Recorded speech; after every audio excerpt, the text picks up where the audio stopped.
आकाशचारी श्री गरुण भगवान विष्णु से बोले, किन किन कर्मों के कारण जीव यम मार्ग से होता हुआ बैतरणी नदी में गिरता है तथा नरक का भागी बनता है। हे गरुण, भगवान ने उत्तर दिया, जो प्राणी पाप कर्मों में लिप्त रहते हैं, शुभ कर्मों की निंदा करते हैं, ऐसे ही प्राणी एक नरक से निकलकर दूसरे नरक में पड़ते हैं। एक दुख से निवृत्त हो दूसरा दुख भोगते हैं, एक भय से छूट दूसरे भय में पड़ते हैं। धर्मराज के पुर में जाने के 4 दरवाजे हैं, उनमें से पूर्व, पश्चिम और उत्तर के दरवाज़ों से धर्मात्मा प्राणी जाते हैं और पापी प्राणी दक्षिण के दरवाजे से जाते हैं। दक्षिण द्वार से जाने पर अत्यंत दुखदायी यम मार्ग है, उसी में बैतरणी नदी पड़ती है। बैतरणी नदी को पार कर आगे जाना पड़ता है, जिसमें घोर दुख उठाने पड़ते हैं। ब्राह्मण की हत्या करने वाले, शराब पीने वाले, गौ हत्या करने वाले, बाल हत्यारे, स्त्री की हत्या करने वाले, छिपकर पाप करने वाले, विश्वासघाती आदि प्राणियों को दक्षिण द्वार से जाना पड़ता है। गुरु, ब्राह्मण, देवता, स्त्री और बालक का धन चुराने वाले, कर्ज चुकता न कर पाने वाले, धरोहर को वापस न करने वाले, अन्न में जहर देकर मारने वाले, तीर्थ, सज्जन, सद्गुणी और गुरु तथा देवताओं की निंदा करने वाले, वेद पुराण वेदांत की बुराई करने वाले, दुखियों को देखकर हर्षित होने वाले, दूसरों की निंदा करने वाले लोग तथा अधर्मी यम मार्ग से जाते हैं। जो प्राणी माता पिता, गुरु एवं आचार्यों तथा प्रतिष्ठित पूजनीय व्यक्तियों का अपमान करते हैं, उन्हें बैतरणी नदी पार करनी पड़ती है।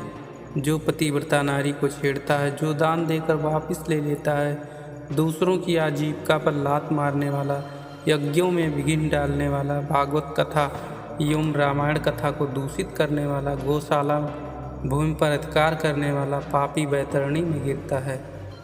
यदि कोई ब्राह्मण घी, तेल, गुड़, खांड, दूध आदि रसदार पदार्थों का व्यापार करता है और शुद्ध स्त्री को घर में रखता है, पशु मारकर खाने लगे, तो ऐसा ब्राह्मण बैतरणी नदी में गिरता है।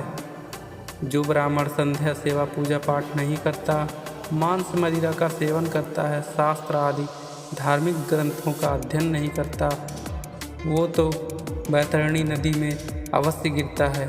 कोई शूद्र होकर वेद पढ़ता है, कपिला गौ का दूध पीता है, यज्ञोपवीत पहनता है, ब्राह्मण स्त्री के साथ विवाह करता है, तो वह बैतरणी में पड़ता है। जो राजा की रानी की अभिलाषा करे, परस्ती का हरण कर ले, कुंवारी कन्या का सत भंग करता है, सती स्त्रियों का सातित्व भंग करता है, तो ऐसा पापी प्राणी बैतरणी में गिरता है। ऐसे आदमी यम मार्ग को लांघ कर यमपुर जाते हैं और यमराज की आज्ञा से यमदूत उन्हें बैतरणी में पटक देते हैं। हे गरुण, बैतरणी ही सब नरकों में मुख्य नरक है, इसीलिए उसमें ही पापियों को पटकते हैं। जो झूठी गवाही देते हैं, चोरी और छल से धन संग्रह कर जीवन निर्वाह करते हैं, जो हरे वृक्षों को काटते हैं, फलों के बगीचों को उजाड़ देते हैं, जो स्त्री पर पुरुष का संग करती है, ऐसे जीव सालमली में दुख भोगते हैं। जो नास्तिक, मर्यादा भंग करने वाले, विषय लोलुप, पाखंडी और कृतघ्न हैं, वह नरक में जाते हैं। देवालय, तालाब, कुआं, बावड़ी और प्रजा के मकानों को नष्ट करने वाले नरक के भागी होते हैं। जो बालक, स्त्री, नौकर और गुरुओं को भूखा रखते हैं, देव और पितरों की पूजा न करने वाले नरकगामी होते हैं। आम रास्ते में बाधा खड़े करने वाले भी नरकगामी होते हैं। जो प्राणी विष्णु, शिव, ब्रह्मा, सूर्य, गणेश, माता पिता, गुरु आदि की पूजा नहीं करते, वह नरक में जाते हैं। जो ब्राह्मण अपने कार्यों द्वारा ब्राह्मणत्व से गिर जाते हैं, वह भी नरक के भागी होते हैं। कामांध होकर रजस्वला स्त्री से संसर्ग करने वाले भी नरक में जाते हैं। जो व्यक्ति अपने शरीर के मलमूत्र को अग्नि, जल, बगीचे में त्यागते हैं, वह भी नरकगामी होते हैं। प्राणघातक शास्त्रों को बनाने वाले तथा बेचने वाले भी नरक में जाते हैं। वैश्य होकर चर्म एवं चर्म से बनी वस्तुओं का व्यापार करें, स्त्रियां जो वेश्या का काम करें तथा विष बेचने वाले नरक में जाते हैं। अनाथों पर जुर्म करने वाले, श्रेष्ठ पुरुषों से द्वेष रखने वाले, निरपराध को दंड देने वाले नरकगामी होते हैं। ऐसे धनवान जो गरीबों को भोजन नहीं कराते, वे नरकगामी होते हैं। जो सब जीवों पर दया नहीं करते और प्राणियों से कुटिलता का व्यवहार करते हैं, वे भी नरक को जाते हैं। जो नियमों को धारण करके फिर भी नियम तोड़ देते हैं वह नरक के भागी होते हैं। मोक्ष दिलाने वाले गुरु का जो सत्कार नहीं करते, पुराणों के कथावाचकों का जो आदर नहीं करते, ऐसे प्राणी नरक को जाते हैं।